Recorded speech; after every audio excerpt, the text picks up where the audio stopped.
سیرت مصطفیٰ کا عنوان دیتے ہوئے کچھ توجہ کر لی جائے تو شاید ہمارے معاملات بھی آپ کی سیرت کو مد نظر رکھتے ہوئے بہتر ہو جائیں۔ کوئی انسان کامیاب شمار نہیں ہوگا جب تک کہ وہ ان 4 باتوں پر خاص توجہ نہ دے۔ کوئی شخصیت بن کر نہیں آئے گا سامنے جب تک کہ وہ ان 4 باتوں کی طرف خاص اس کی توجہ نہ ہو۔ سب سے پہلا موضوع، وہ جسے بھی مانتا ہے، جسے بھی خالق اور رب مانتا ہو، میں بھی عمومی بات کر رہا ہوں، اس کے لیے اس کے پاس وقت کتنا ہے، اپنے رب کے لیے اس کے پاس ٹائم کتنا ہے، اپنے رب کے لیے اس کے پاس وقت کتنا ہے۔ جو شخص ساری دنیا کے لیے وقت رکھتا ہو مگر اپنے رب کے لیے اس کے پاس وقت نہ ہو، یہ کمزور انسان ہے، کمزور شخصیت ہے اس کی۔ جیسے جیسے مصروفیت ہماری بڑھتی جاتی ہے، ایسے ایسے عبادتوں میں کمی آنے کا ایک عام تصور ہے۔ افسر ہو گئے ہیں، گریڈ بڑھ گیا ہے، مصروفیت بڑھ گئی ہے، فلاں اس میں داخلہ لے لیا ہے، اب ٹائم نہیں مل پاتا، لہٰذا اب نماز جماعت میں شریک نہیں ہو رہے، پھر آہستہ آہستہ نماز بھی قضا ہونا شروع ہو گئی، اور پھر ایک وقت آیا کہ جمعے کی نماز اور پھر عید کی نماز تک محدود ہو گئے۔ اپنے رب کے لیے اگر کسی کے پاس وقت نہیں ہے تو وہ انسان ناکام انسان ہے۔ اس انسان کو اپنے رب کے لیے ایک وقت کا تعین کرنا ہوگا جو رب نے خود تعین کر کے دے دیا ہے۔ سرکار کی زندگی میں یہ پہلو اتنا غالب ہے، ساری دنیا سے اللہ کہتا ہے مصلوں پر آؤ، عبادت کرو، آؤ میرے آگے سجدہ کرو، اور اپنے حبیب سے کہتا ہے قم اللیل الا قلیلا، تم بستر پہ چلے جاؤ، تم بہت عبادت کرتے ہو، تمہارے پیروں پہ ورم آ جاتا ہے، تم ساری رات کھڑے رہتے ہو، تم مسلسل میری عبادت میں مصروف رہتے ہو۔ سرکار کی زندگی کا یہ غالب پہلو ہے۔ اسی طرح کسی شخصیت اور کامیاب شخصیت کے لیے دوسرا جو پہلو اور دوسری جو سیرت کا عنوان ہے وہ ہے، عزیزان گرامی، دیکھا جائے کہ یہ شخصیت اپنے گھر والوں کے ساتھ کیسا ہے۔ یہ اہم ترین، معروف ترین، مشہور ترین وجود اپنے گھر والوں کے ساتھ کیسا ہے۔ بہت سارے لوگ آپ نے دیکھے ہوں گے کہ سارے جہان کے لیے تو اچھے ہوتے ہیں مگر گھر والوں کے لیے ان کا اخلاق اچھا نہیں ہوتا۔ یہ انسان ناکام ہے، یہ انسان جھوٹ بول رہا ہے، یہ لوگوں کو دھوکہ دے رہا ہے، یہ فریب دے رہا ہے، یہ سب کے لیے اچھا ہے مگر اپنی زوجہ کے لیے، اپنی بچیوں کے لیے، اپنے بچوں کے لیے، اپنے بہن بھائیوں کے لیے اچھا نہیں ہے۔ اس لیے کہ جو سفر تربیت اور سفر تہذیب اپنی ذات سے شروع کر کے اپنے گھر تک لے آئے اور اپنے گھر سے شروع لیتا ہوا معاشرے تک لے کر آئے، وہ انسان کامیاب ہے۔ الٹا چلنے والا معاشرے کے لیے سب سے اچھا ہے، گھر والوں کے لیے برا ہے، پھر اپنے لیے تو اس کے پاس وقت ہی نہیں ہے، وہ انسان ناکام انسان ہے۔ کامیاب ترین انسان وہ ہے کہ جو اپنی تہذیب نفس کے بعد کا مرحلہ طے کرے، یعنی تنظیم منزل کو محسوس کرے۔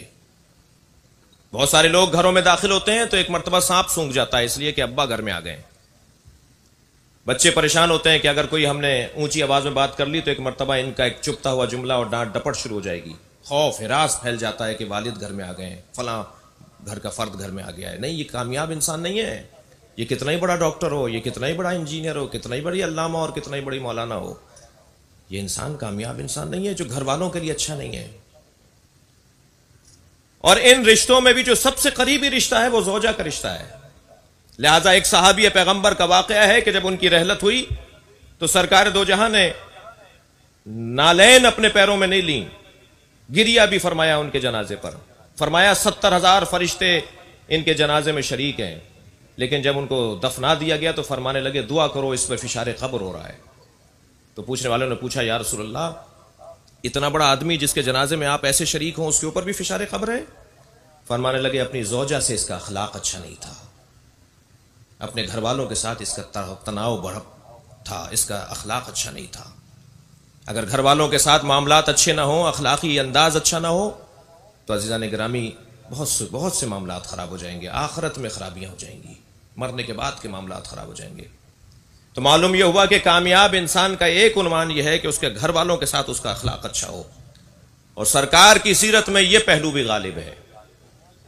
اس لیے کہ جب سرکار نے اعلان نبوت فرمایا تو سب سے پہلے زوجہ نے کلمہ پڑھ کے بتایا کہ سچا پیغمبر ہے، گھر والوں نے پہلے تائید کی ہے کہ سچے پیغمبر ہیں، اقرار کیا ہے کہ آپ کی عظمت ایسی ہی ہے جیسی وہ بیان کر رہے ہیں کہ میں رسول ہوں، میں خاتم ہوں، میں اللہ کی جانب سے نمائندہ ہوں۔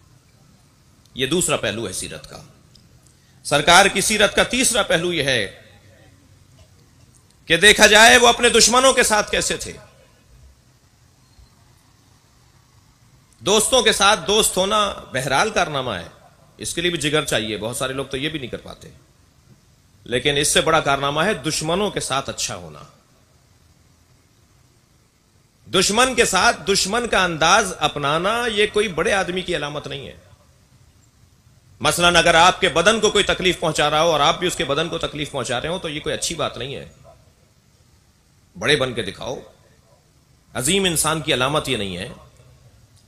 بقول کسی بزرگ عارف کے کہ بہترین انتقام یہ ہے کہ انتقام نہ لیا جائے.